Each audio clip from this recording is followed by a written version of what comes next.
Welcome back, ladies and gentlemen. LCK Spring 2020. We just witnessed Griffin do basically nothing for an entire game and then win a team fight and win the game.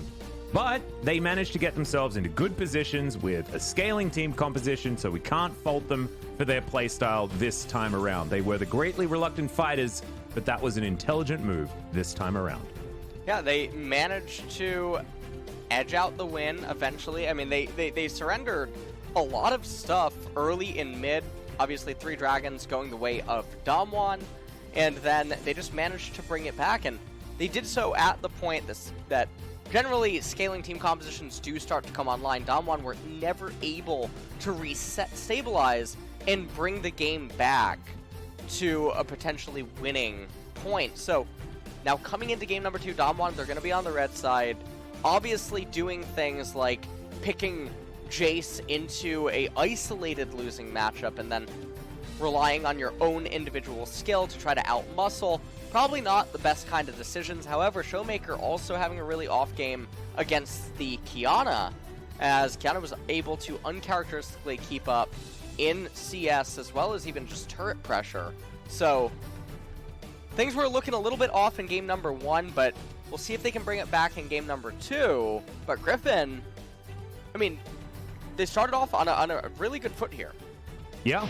No, they definitely did. Yukal's going to pick up the player of the game as well. We gave him our votes, and he certainly controlled the early game exactly how he had to on this champion. There was a chance that he was just going to get outscaled and destroyed in the mid game, but because he got himself to a good position, the Qiyana was very, very scary as they managed to get past that particular point in the game. And then the Ornn, the Kalista, the Taric, they get the work done, and they're able to take control. Really nice stuff there from Yukal. Good to see him back in form, as this was all him. This entire team fight was about Yukal being in control, destroying the Aphelios almost by himself, and then being able just to roll over the top. Really nice stuff. This was the team fight in this game, as Tarzan with the alley-oop into the barrel. Very sexy stuff.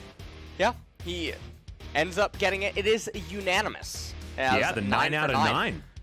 Which really surprises me, actually. I think that there definitely could have been some arguments for Sword to end up getting the MVP. I'm really surprised no one gave it to him. I was actually expecting Jonah Strong to vote for Tarzan. That was what my mind was telling me. I was like, oh, he's the weird one. He's going to vote for Tarzan this time. And Tarzan, despite having a horrible early game, was able to turn things around in the mid game. But let's see how it works, and let's see how things change as we move into the ban and pick for game number 2. I think it's likely that we see Ornn on the ban list. And of course, this is where DAMWON loves to play from. They have been winning more on the red side than the blue side. That being said, it is not exactly a stark difference, but you know that DAMWON do love to have the counter pick opportunity for either Showmaker or Noggery, as Griffin do ban away the Taric themselves this time around. And we'll see what DAMWON are going to ban away. Set is going to be the first one, which is really surprising, given I'm assuming that this is actually more targeted at Iroh than it is against mid or top Set, which is why I'm saying that it's so surprising, because you should be able to draft around that. We'll see if DAMWON ban away Aphelios and Kalista. I don't think that... Also, Tarzan's win rate on Set jungle at the moment in solo queue is very high, so it's certainly a 4-way flex for Griffin. So you can understand why they'd head towards it. We're going to put away the photos for now. We don't want anyone distracted from the picks that are going to be coming in, and these bans, as Aphelios is going to be the second one here for DAMWON. And now the teams are allowed to look at it, as I believe there might have been an issue with which players were in the screen. If you guys were playing the Spot the Difference game, you guys let us know exactly what did happen. As DAMWON looking for their final ban here. Could be the Kalista, could be the Ornn. Well, Kalista should probably go up on the chopping block, but that does mean that Griffin probably will B1 the Ornn. I think Ornn just should be banned here. I think Griffin rely on it too much. It's their crutch, and DAMWON just should not let it through, as it is going to be Olaf taken away. So, interesting, as Varus is going to be the first pick here. Viper certainly loves this champion, and it was banned second in game number 1. And now we'll see what DAMWON do, whether they pick away the Ornn potentially, and what they're actually going to opt into towards bottom side of the map is going to be the other interesting thought, as Kalista will be available, and Nogari could play that into the Ornn on the top side, which could be a better matchup. Well, okay, Jarvan is going to get picked up first. And they know that they don't need to select Kalista right away because the enemy has already selected their AD carry, even though, in theory, Varus is flexible, able to go mid lane. I would really doubt that Griffin would do that as a pivot here to just pick up Kalista. So now they know that they're going up against Kalista Thresh. I think we're bound to see Ornn and support right here, right? That seems like the obvious Griffin decision. Yeah, I would imagine so. That does sound pretty safe and sturdy. If it ain't broke, don't fix it. And they won game one with a late game scaling composition that was just able to outlast DAMWON. They're like, they're like a rock, and it's only the water over time that's going to be able to take them down. You go smacking at it, you're not going to really get too much done. As there's the Ornn, as predicted. And DAMWON actually with a different idea in mind, as it might be the Misfortune Thresh on the bottom side of the map. Don't know whether I like it as much as Kalista Thresh as far as having early game control, but we'll see what Ghost does want to do. He was a legacy Kalista player, but he's going to lock away the Misfortune this time. The thing is that the Ornn makes it even harder for MF to find a bullet time, which is what's so peculiar. Obviously, Kalista, she can hop around and try to avoid the Ornn ultimate, but Misfortune has to wait until the later stages of a team fight to get her a bullet time out unless Ornn opened with his ultimate and she's able to just reposition and cast it. Super, super minor thing that can end up happening sometimes, but it is notable. As MF, she's really dropped off in popularity over the last couple of weeks, globally even, compared to where she was at the very beginning of the split. Qiyana gets banned away by DAMWON, but Qiyana wasn't really the problem last game. UCal did have a phenomenal performance on it, but there's a lot of other things going on that led to DAMWON's loss. Yeah, it might be DAMWON looking for another Azir pick here and just wanting to try and buy space for it. 2 seconds until that next ban is going to have to come in here from DAMWON. It will be the Gragas away from Tarzan, so he does have to think of something else to play. And with Olaf and the Trundle being banned already, certainly going to be digging deep into the into his champion pool in order to get that one. Sylas going to be taken away, as once again Griffin are going to try and make the best matchup possible for Sword. That's how they play. Try and mitigate their weaknesses. As now, 15 seconds to go. Ghost, we're looking to see what he's going to lock away for this squad. I expect a mid laner, because counterpicking for Nogari does seem to be the aim of the game.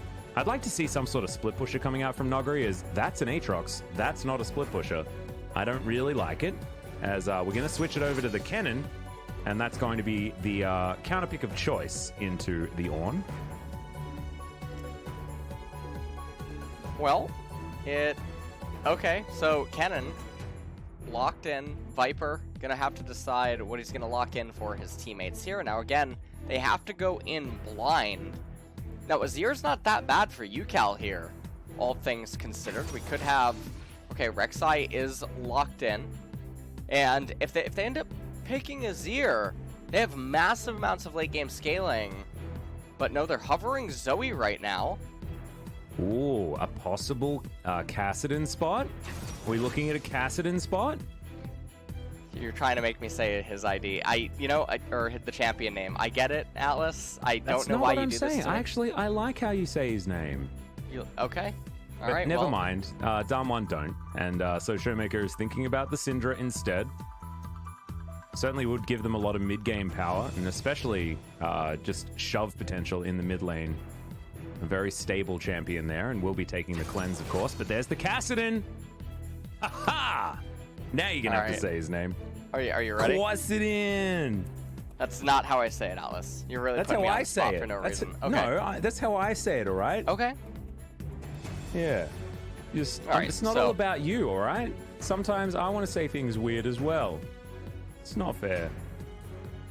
I had a guy get very angry with me. How I pronounce Yeah, I know. I heard about that actually. That was very funny. Yeah, that was honestly. Something happened. He probably poured his milk before his cereal that morning. That's all. Yeah, well, that's not good. You get splashy. You can't really have that. isn't. And it's really hard to work out the ratio when there's milk in there already. Oh, man. Not good. Not good. Definitely something else. Yeah. I actually don't alright. think that you say Cassidy in a weird way at all. When you Thank say you. it, I don't even really, I don't really notice. So that's sorta- why I'm I'm- sort of having fun with it rather than anything else. Yeah, I'm putting it off up until this point. Orin, Rek'Sai, Zoe, Varus, and Nautilus, obviously tremendous amounts of late game scaling. However, the R5 that came in for DAMWON completely changes the face of this draft. Had that been a Syndra, I would have said that Griffin yet again found themselves with a massive draft edge, because even though Syndra pulverizes Zoe into oblivion in lane phase, if the Syndra's really good, Showmaker had a very off performance the game before. However, now on Kassadin in game number 2, this champion is able to take over the side lane, able to take over the mid game, create a lot of problems for this Varus and Zoe. And we're going to have to see how Griffin try to answer it, because the ball now is in DAMWON's court. Yeah. And we'll see whether they can get off to a good start this time around, and whether Nogri is actually going to have a turnaround performance. He has gone for his Cull start. Love it. Absolutely love it. Heading towards topside with his Blood Moon cannon as well. Not my personal favorite skin, but certainly one of the OG cool ones. Not going to lie. As Yukal facing off against Showmaker here in the mid lane. Cool skin from Showmaker. Also, That, honestly, it looks like Demon Hunter Kassadin. yeah. And speaking of Demon Hunter, that just came out. Yeah, no, that's a cool one. That's a really cool one. It's like Skarner Rek'Sai. Big fan. All right. Going to be going back home, switching to a sweeper by the looks of things. That's exactly right. Puts down that ward in the pixel brush. That's going to help understand where Canyon's going to be going. And it's a return to the Hail of Blades Rek'Sai as well, as we have a look at the Unsealed Spellbook Zoe that Yukal has picked up. It's been between Airy and Unsealed Spellbook for the Zoes here in the LCK. And he's opted down the Inspiration path. And Showmaker has the fleet footwork as usual. Yeah, he might be looking for a ward early on. Yukal should get... Nope, never mind. Going to whiff on the Paddle Star. Yeah, good pathing there from Showmaker as we have a look at the Griffin bottom lane, moving into lane here. Just trying to get rid of any vision that they can. Nice play there from Beryl. And he's able to sidestep the hail of arrows as well as Nogri taking a bit of damage there from Sword. We'll see how this lane is going to play out. We've got the spellbooks are well and truly unsealed, by the way, in this game. Nogri versus Sword, both of them have unsealed those spellbooks, and having double on the side of Griffin will mean that neutral control will certainly be there for them. A little bit ironic, as they're the team that has the least priority on neutral objectives. Yeah, and, interestingly enough, no Sinners this time around. One of the things I wanted to point out is Yukal actually, he elected to start Corrupting Potion, so not going to be the Cull start or the Doran's Blade on Zoe here, as a means to better try to bully the Kassadin in mid and try to get better advantages via just auto-attacking him endlessly and really trying to just save the mana pool, because if Showmaker times his Null Spheres correctly against the poke out of Yukal, you just lose a lot of efficiency. And with the runes that Showmaker took with the Doran Shield, it's really easy for him to sustain through the Zoe. So get a lot more benefit by going an AD item early and relying heavily on auto attacks. Tarzan is going to find Canyon. And this jungle pathing, it seems like it's a little bit higher variance for Canyon. He feels like maybe he's trying to look to accomplish something early, but he's not the one that has an obligation to. Obviously, the Cannon starting call with Red Potion up there in top lane. Tarzan's going to find him with Scuttle Crab. And now because bot lane and mid lane both have priority, Canyon's never going to be able to contest this right side. Scuttle Crab, Viper, and Irobe, they could have just recalled. They could have gone for a cheater recall on wave 4. They're electing not to, so they're going to be locked in lane. And now Tarzan, he's going to path over to the left-hand side Scuttle Crab, and he's going to be able to get it because priority in top, priority in mid. So Rek'Sai already off to a really nice start in game number 1. Now, Canyon's not out of it. His camps are respawning. Not the end of the world. Yeah, he's going to head towards his Krug camp here now, straight out of base. But like we were talking about, double Scuttle going to come in here for Tarzan. That is a fantastic start like you were talking about. Might be able to take away a Raptor camp here also. As you can see, Canyon is spotted on a ward, and we'll be starting off these Krugs. So Tarzan in position. There's the exhaust. Flash immediately as the bubble is going to land. UCal doesn't have the Paddle Star off cooldown just yet, and so Showmaker just going to be down a summoner spell. This will mean that Canyon gets towards his Raptor camp, immediately understanding that Tarzan in the area is going to give up on his Krugs and make sure that he can hold on to the jungle that he has available to him. But as you can see, Showmaker going for an early back here. And we do have a CS advantage for Noguri towards the top side, but he isn't in a matchup that he's able to really bully the Ornn in at this point in time. Is now Ghost with a really stacked wave. Yeah, Yeah, bit of a hook trade there. Very interesting interaction as Irove going to be going down to about half health, but Viper trying to offer a bit back as Beryl stands on his lantern to get himself that little bit of a shield. You can see DAMWON do have a lot of shove here towards the bottom side. And there's the redemption. Oh, thanks, Zoe. Viper, I mean, he has double Doran's Blade now, 2 potions. Okay, I'm not sure how that didn't hit. Yeah, that was good. On the pillar. That was definitely a bit interesting.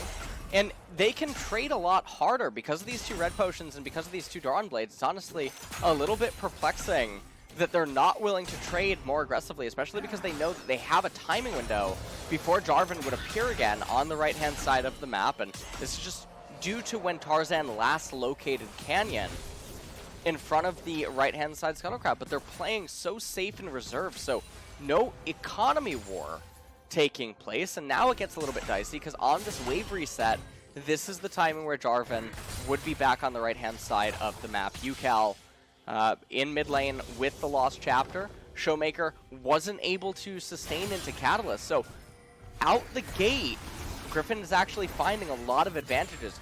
Ornn beating the Kennen up in top lane. Yes, Nuguri does have the call, but all things considered, the lane states for everyone else are really good.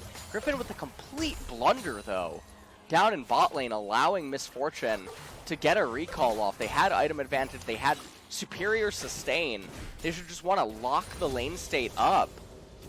But now they might just recall immediately, or, okay, they're going to go over, get Mountain. And after this, one of the things that they could do to try to offset the tempo of the game would be to initiate a lane swap with Ornn. But we'll have to see if that does end up happening. Yeah, you can see Irove just going to start off this Rift Scuttler. Tarzan going to be able to finish that one off as the Varus is able to get back, gets himself a cheeky buy-in, has himself the Berserker's Greaves now up against the F sword that Ghost was able to put together. And UCal picking up a whole host of new items there in the mid lane. Ghosts himself up towards top side as Sword's going to build himself some items there. And you can see very even as far as the top lane matchup is concerned, and that definitely plays into what Griffin are aiming for this game. But I'm still looking at this Carcidon to see whether Showmaker can get himself into a good position come mid-game. UCal just playing around with his Paddle Stars, trying to keep him down. You can see a decent CS advantage for UCal's Zoe right here. And the Carcidon certainly not hitting his stride yet in this game. But when he does, things could certainly take a turn. And we have another really perplexing thing happening in this game. You have Protobelt first on Kennen. And you know that you're trying to go late game. You have a Carcidon. You're going to have a lot of wave clear on the Misfortune that is trying to just sort of buy time until those mid-game teamfights end up spiking. And Protobelt isn't a mid-game item. Obviously, it does offer Kennen a little bit of utility. But when you ask yourself the question, what would be more valuable to purchase early on, knowing fully that you're waiting for mid-game to late-game transitions to actually have full broken-out teamfights, why would you purchase the Protobelt if it's not for early-game dominance or early into mid-game transitions? And it is really perplexing. Sometimes we do see Nuguri do this, and it just leaves you sort of scratching your head wondering, well, why was this the case? And I just want to point out those Rek'Sai tunnels look adorable. Yeah, they're really cool. I actually really like this really game. Nice. It's like Kaiju Rek'Sai. Really awesome. Anyway, we are going to have that lane swap like you were talking about. We're looking towards a Herald here on Griffin's side. Probably one of their first proactive first Heralds that we've seen so far out of this team. They do like giving them up generally around this map. And now they've managed to pick up the first Dragon and the Rift Herald as Griffin have a whole lot of control here so far. It looks like DAMWON are in their own heads a little bit. It's not the aggressive early game DAMWON that we're used to seeing. Is now Carcidon going to make his way down to this lane, but notices that 2 of his plates have been removed. And it's understandable in a matchup that does have a Carcidon in it.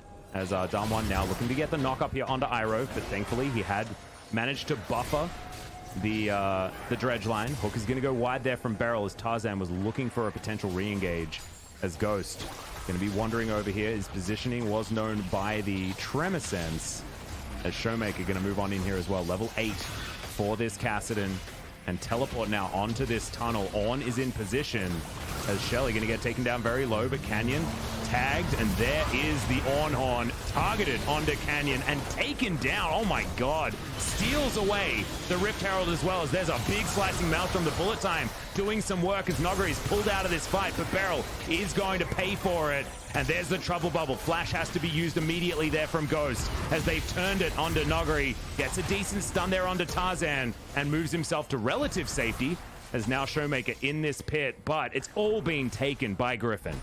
Yeah, Griffin are just finding themselves with a super commanding victory right now in this game. It's just really hard to imagine what DAMWON's going to do to try to stabilize this, because the Rift Herald went over to them. That's going to convert in coming minutes to a lot of turret plate gold. And take a look at this. DAMWON, they're the ones initiating the Rift Herald fight, and it just doesn't make any sense. They're all disjointed. Everyone's out of position. They're forcing things recklessly, and this is one of the funniest things. I was watching LCS this past weekend, and I commented on a really similar thing. You pick a scaling team composition, and then you rotate for Herald at 10 minutes. It's absolutely bewildering how these things can end up transpiring, because you would never think to do this, but apparently here, now they're going to find themselves at a 2,000 gold deficit. Enemy team also has a Mountain Dragon. Zoe has the Rift Herald inside of herself. And things are looking really, really rough for DAMWON. Nagari's even behind an XP to the Ornn. Canyon down quite a bit as well. Tarzan just sitting pretty right now. I mean, Showmaker also down an XP. This is a nightmare situation if you're a DAMWON fan. Yeah.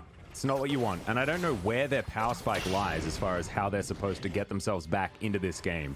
Is it going to be when Showmaker has stacked up a Seraphs, has himself his Rod of Ages in a good point, or is he just going to get punished as Riftwalk is going to be a very good tool to get out of the way of Griffin, but Shelly should be able to get the rest of these turret plates and put Griffin even further ahead, as at least the cannon minion does go over to the Kassadin. But this is actually like a compound bad situation for DAMWON, because Showmaker wants to have the safety of that turret and he's not going to be able to. Thankfully, does have a lot of escape tools, but this is a rough scenario for this team, and Griffin are just very happy to play this game out from this point on.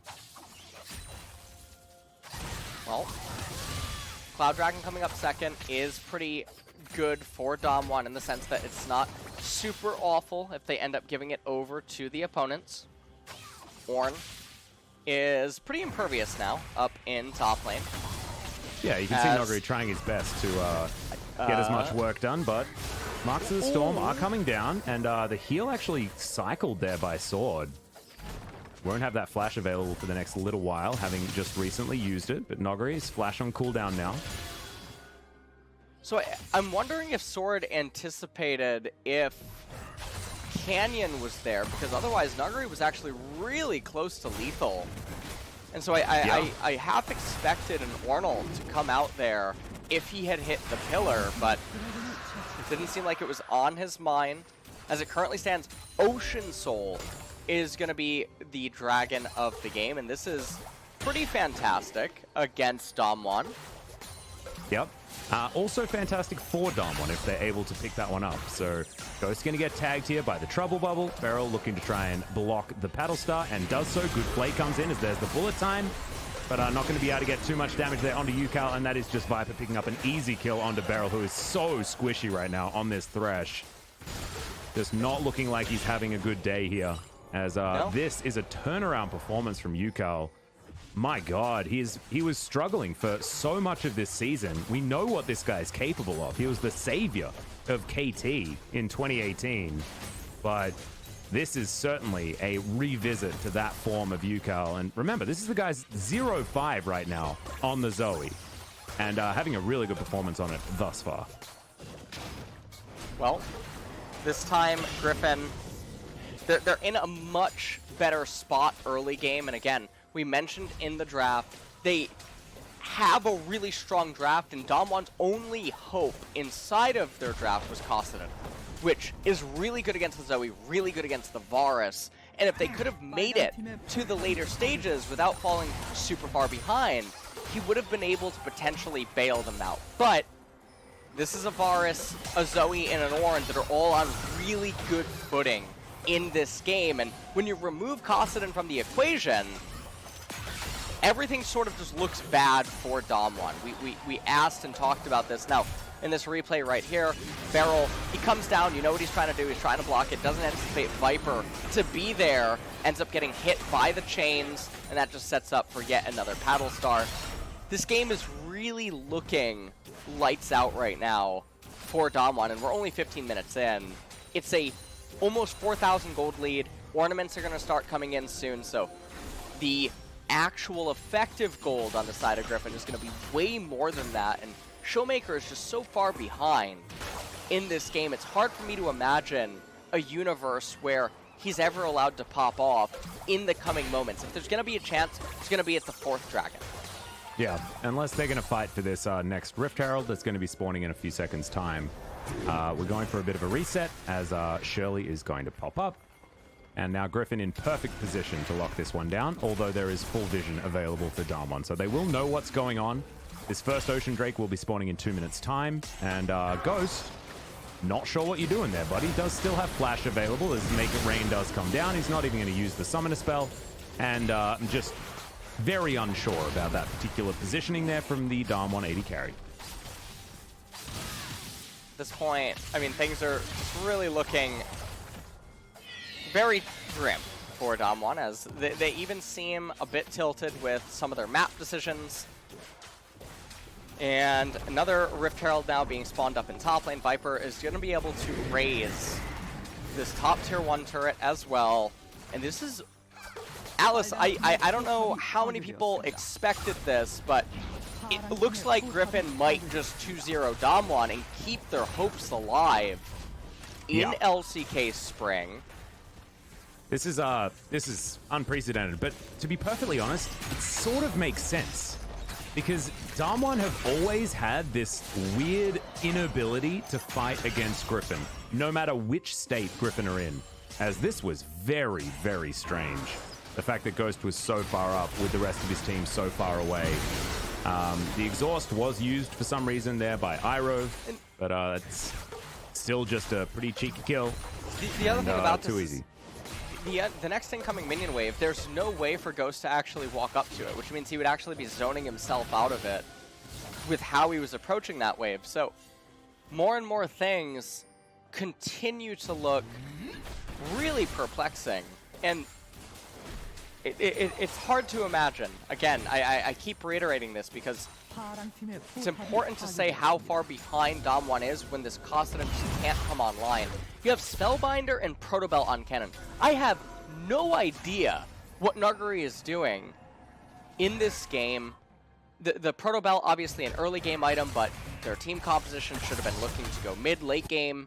He had the Call, which was a really good starting item, and then the Spellbinder, as if he's going to have any problem with movement speed or repositioning inside of a team fight. I mean, that's just absurd. So he's going to do very little damage to the Ornn. Obviously, the Spellbinder are going to be a one-time blow-up use inside of this next team fight, but things are just looking pretty doomed. He does pick up the Sork Pen boots. That's really good against the Zoe and the Varus as it currently stands. They don't have MR yet.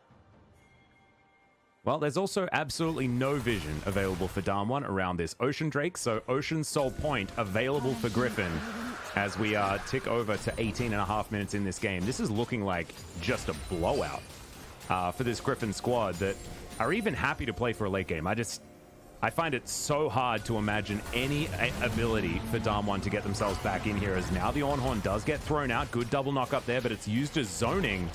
And they're looking to take down this inner turret as DAMWON do get back into position, so it's just a bit of damage onto this structure. As Yukao split pushing on the bottom side, Nuguri moving on over yet again. The rest of DAMWON are going to be here.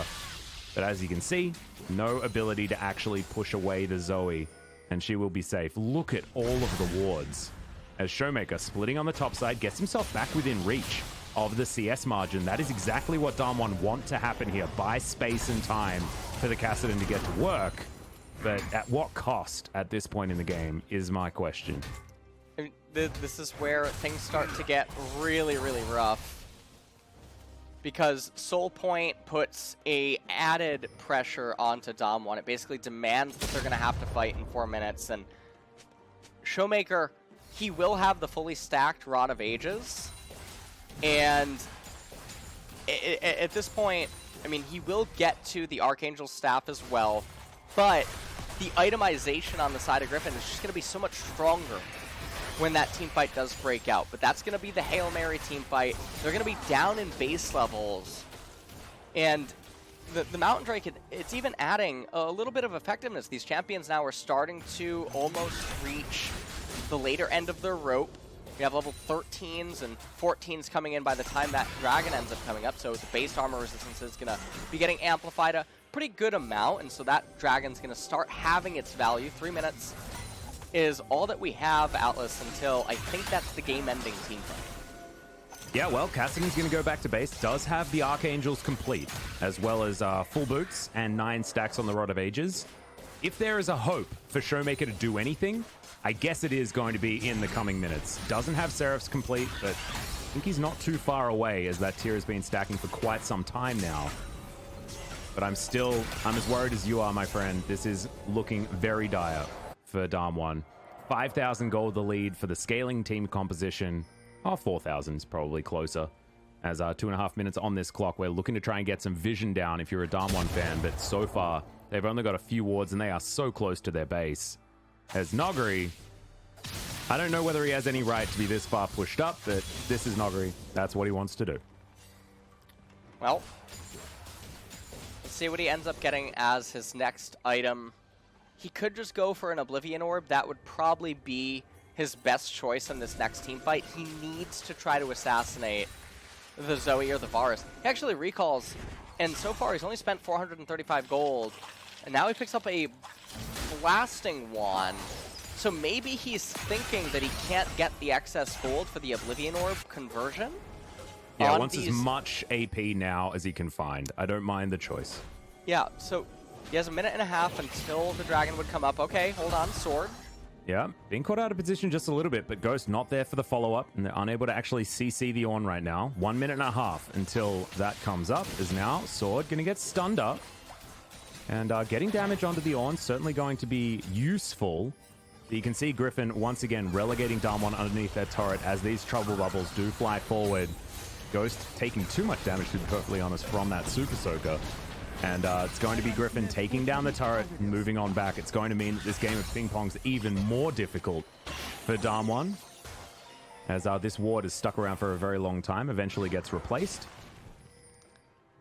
59 seconds until Ocean does come up. Sword probably going to be hoping that he can complete the Sunfire Cape. He is already level 13, so will immediately get the ornament upgrade. If he does manage to do that, this is going to be the final stand. Not sure how close Showmaker is, actually, to completing Archangels into Seraphs. Are we doing it again? Are we just going to, like, have DAMWON roll Is this it? for the Baron instead of the Ocean Soul contest? No, I would hate that decision if it does happen, but it's not going to be the case. Control Ward put in the back of the pit there. Is DAMWON now going to have a little bit of space bought for them? They need to have an avenue to try and get down here, and that's what they're going to set up right here. Beryl moves on in, throws down a Control Ward, and now Griffin trying to get into position here is on. Perfect flank positioning right now, dealing with that bottom lane minion wave. But this is going to be all about Showmaker. What can he actually get done? That's a really good bubble into the back line as there's the Ornn, lands onto Noggery, and he's just taken out of the fight pretty quickly. But does get a slicing Maelstrom, still has the stopwatch available, but doesn't even opt into using it. Tarzan does, though. He's going to be okay as Ghost flashing out of the way, and Showmaker hasn't even been in this fight. It's already a double kill for the Varus, and 4 members are dead. Showmaker had no way of even getting in. Atlas, he walked into the bubble that was on the ground. They got somewhere to be. I think they got somewhere to be. They have a hot date. Yep. Just take a look at it. The puddle was there, and he walked into it. He clicked on top of it. Got put to sleep. Ornn cast the ultimate. It gave Griffin the freest of windows. They were just getting free-rolled in this team fight. This was a raffle like no other. And take a look at 200 parsecs right there as Zoe goes over the wall, kills the Misfortune, and Canyon, can he get in there? Depth charge comes down. The answer is no. And the Baron goes over to Griffin. This is 2 turrets away from a perfect game right now for Griffin. And they have themselves an Ocean Soul and a Baron. I think that there is absolutely no way that DAMWON can win this game. Yeah, there's absolutely no chance for them to come back. As this has a very eerie vibe to it, perplexing almost, as this does not look like DAMWON from the last couple of series that we saw them at all. Their last match was a 2-0 against T1. Yeah, their last match was a 2-0 against T1. They were seemingly a lot more confident. I feel like this feels like one of those games where if you turn off the nameplates, you can't tell that it would actually be them, and I don't think you'd ever land on a guess because everything just looks so strange. Yeah. And it's certainly not what you want. They're all coming in now. Might of the Ruined King on Viper. And I don't know who ever could have predicted that Griffin might near perfect game DAMWON coming into the series. No, I certainly wouldn't have been one of those. As you can see, Chovy, sorry, not Chovy, that's Zoe. And I always associate Zoe with Chovy, but it's UCal. He's incredibly far ahead. Of Showmaker, Viper in a similar position versus Ghost. And I don't know, man. I mean, I know DAMWON do have the caliber of players that can just win a team fight against all odds, but not when they're playing like this. This looks like a team on full tilt. Yeah, I mean, not full tilt poker. All right, we're not talking about that website. They are super tilted, and I think we saw pieces of it in game number 1, where 100%. They didn't want to go, and then they inted at the Baron. It is the only thing that we can really say about it, as you were likening it to just deciding to do the Baron because they wanted to go into the next game. That was how perplexing that decision was, and here in this game, they just didn't do anything. They never got the ball rolling. And this is so surprising because DAMWON had such a fantastic early game in game 1.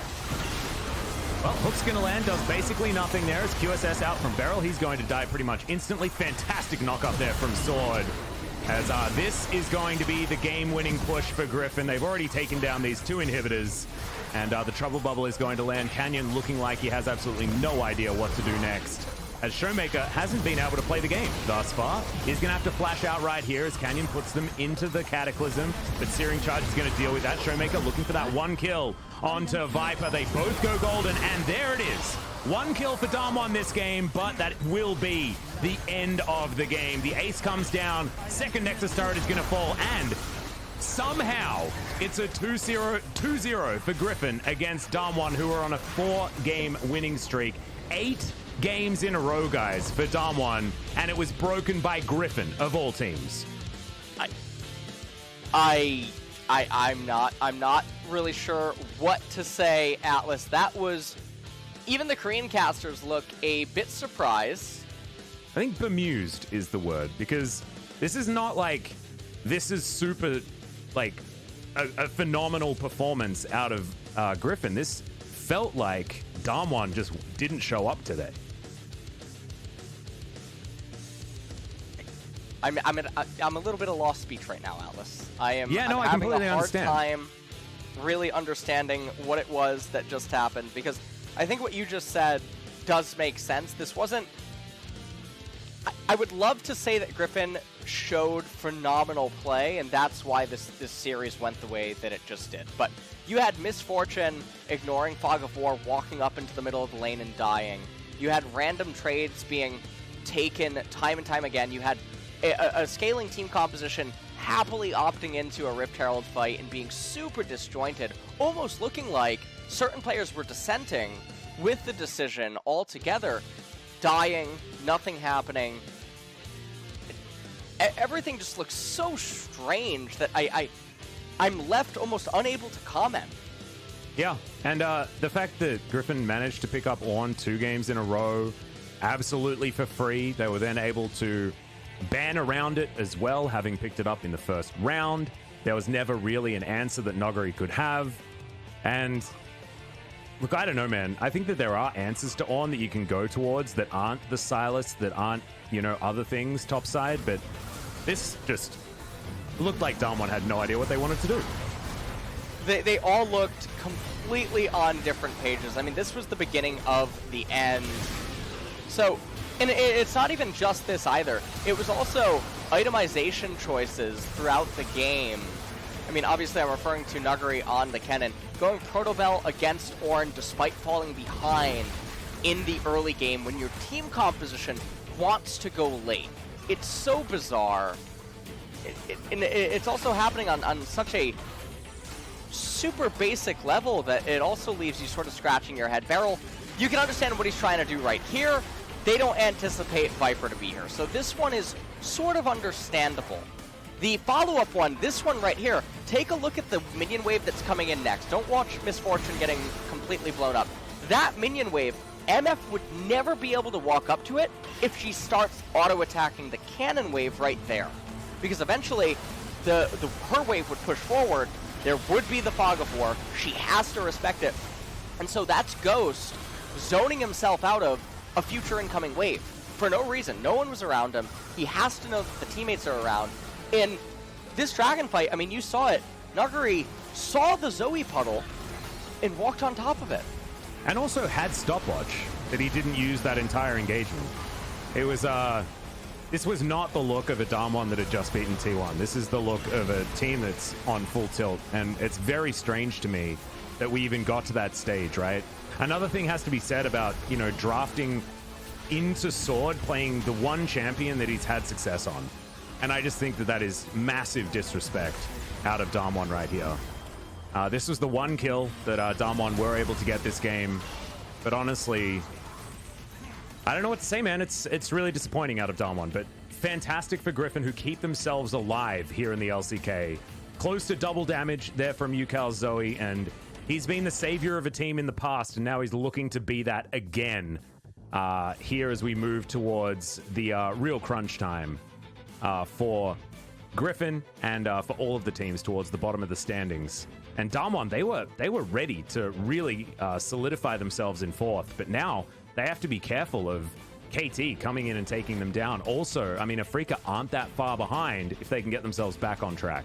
And this is, I mean, it's so big for Griffin. It really can't be understated because there is a world now where they make it out of the relegation zone. And so what a turn of events that would be to basically be permanently in relegation for all of the weeks leading up to the last one, and then right at the end, they type debated in chat and they make it out. That would be yeah, all planned. A spectacular ending. I think that they were going to the ship the whole time.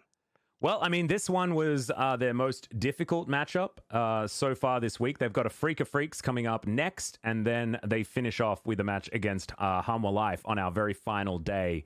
That is going to be a very interesting one, because that's going to be Griffin versus Hanwha and then APK versus DRX. And I think that the 3 teams outside of Dragon X are going to be neck and neck when it comes to that relegation zone. So it's going to be interesting to track what Griffin are going to be able to get done. And now, after a couple of victories, taking down a Freak of Freaks doesn't look like it's going to be too much of a hard ask. And we'll see whether Afrika are going to be able to stand strong against this Griffin team that are getting some work done. That will be tomorrow, guys, our final match of the day after T1 versus Sandbox. And UCal is going to get back-to-back player of the games. Understandable stuff here. 34% of his team's damage and his kill participation at 92%. Just a hard carry by UCal here today. Yeah, it was absolutely fantastic for UCal. I think you really just put on a clinic. Even in this game, Now, some of his Zoe's bubbles did have some assistance from the enemy team, but he was really everywhere. It's setting, I mean, look at that one that ended up landing. And Beryl, again, his follow-up play is understandable. He did get locked up by the Varus and eventually brought down, but UCal was just doing so much. And you have to wonder, again, I mean, how comfortable was he feeling today? And what is really going through his mind? And hopefully we can find this out, obviously, in the MVP interview. In regards to Griffin are now on a winning streak. Take a look at the player of the game vote. So someone on the Korean cast did defect, and LeSwinger did come in again. Yeah, thank goodness. 5 out of 9 for UCal. The rest of the votes did go to Sword. So we were the swingers this time around, and it means that we get a solo interview with UCal to talk about just what changed over in the Griffin house. Actually, I feel a little bit sad. Kind of would have been cool to have Sword on the interview, just so that we could discuss, you know, why he was benched for so long and what he's changed moving back in. But here's Ji-sun for the interview translation with UCal. Thank you very much, guys. Let's hear from UCal. How are you feeling right now? Well, I'm really happy that we took down DAMWON, the team where we believe a bit stronger than us, and also a lot of people have been complaining that our playstyle is really boring, but this time around we are able to show a very entertaining game. Long time no see, UCal. Finally, we are able to hear from you. Especially the mic check with the Dududunga in the end in game number 1. How are you feeling picking up the game number 1 victory? When game was started, we were able to catch that DWG Gaming players, they're a little bit frightened and scared at the moment, so we were able to kind of bring the momentum on our side. So, and also, our players just love the Dududunga so much, so we kind of sang it together in the end of game number 1.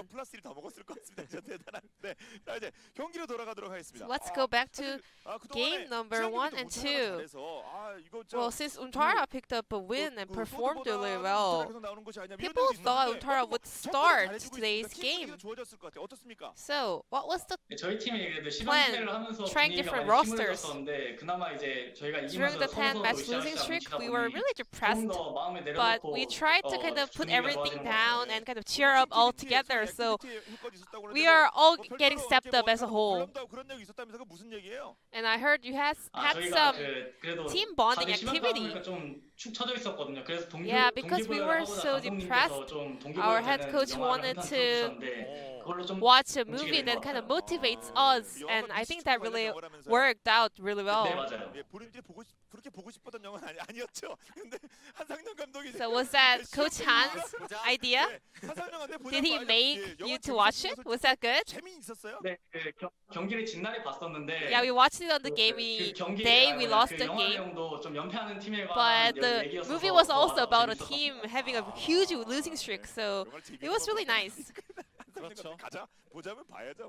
You know, you always have to follow the order and the call from H-Dragon as a head coach. And in game number 1 and 2, UCal, your performance on mid lane was awesome. So, but however, in the early and mid game, you guys had to let DWG Gaming take all the objectives and waiting for the late game scale. So, what was the plan in game number 1? During the laning phase, we knew that it was going to be hard, but we believed in ourselves that we were able to overcome it during the team fight, since we have a really great team fight ability. So that was the main focus of our comp in game number 1. But Zoe, your Zoe was sitting on a winless score so far. Whenever I play Zoe in competitive games, I was so awfully bad, to be honest. But today, worked out better than I expected, so I'm really happy. So, Tarzan's Lee Sin 0-8. Yukal's Zoe was on a 0-5 record before today. Does that kind of give you extra pressure? Yeah, we sometimes make a joke like, let's go for Lee Sin and Zoe comp for mid and jungle. But I hope Tarzan can also break the losing streak and pick up another win. Pick up the first win on Lee Sin someday.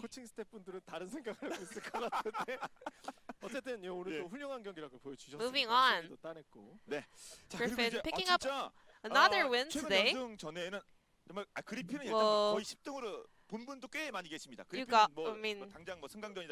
Griffin is still having a race to get out of the relegation zone. And Africa Hana Life will be your upcoming opponent. So how are you guys going to prepare for that? We want to show who is the king of the lower rank. Yeah, I mean, since they are on the very bottom, I think that's kind of legit. Well, I mean, if we make it to the maybe promotions, well, it's a result that we have to accept since he had a 10-match losing streak, but still we want to show our improved performance. Yeah, our mid jungle support. We tried our best to kind of solidify our teamwork. So I know it could have been a little bit suffering to watch it, but we will do our best to improve our teamwork and performance and show better performance to our fans. Thank you. Thank you so much, Ji-sun, for the interview translation. Great to hear some pretty brutal honesty out of Yukal there. It's probably one of the most candid interviews that we've had in a really long time from our LCK players, and really good to hear from Yukal because we don't get much time with our Griffin players after these matches because they just don't do a lot of winning, LS. No, they absolutely don't, and it's nice to see them picking up a win here because it does make things a lot more interesting now for a lot of the remaining matches. DAMWON, well, I mean, we'll take a look at the standings in a second, as now, again, they didn't clinch their playoff spot, I believe, with that loss, and so things are still up in the air for them. Obviously, Griffin, they still need to get more wins under their belt, and they're now at the good graces of some of the other members in 7th through 9th place. So we're going to have to pay a lot of attention to Sandbox APK and Hanwha Life in their upcoming matches as well. Coming up next, things are really rough for APK, though. They're going up against an okay team. Yeah, Gen G pretty good at this point in time, so it's going to be a rough one for APK, but who knows? They might be able to pull out something crazy from the hat. It's going to have to be one hell of a rabbit. Like, this is a rabbit, like, holding a Tommy gun. Like, all sorts of crazy stuff needs to be equipped onto this rabbit that they're pulling out of a hat, but they might be able to do it. Gen G coming off a loss recently as well. I believe their last match was against T1. Having a look down the line here. No, it was their loss against DRX. And so still looking to see what Gen G are going to be able to bring for us, and whether we're going to see APK back on track and trying also to get out of that relegation zone. There are opportunities for both of these teams to really prove themselves, and let's see what happens after about a 30-minute break, guys. Stick around.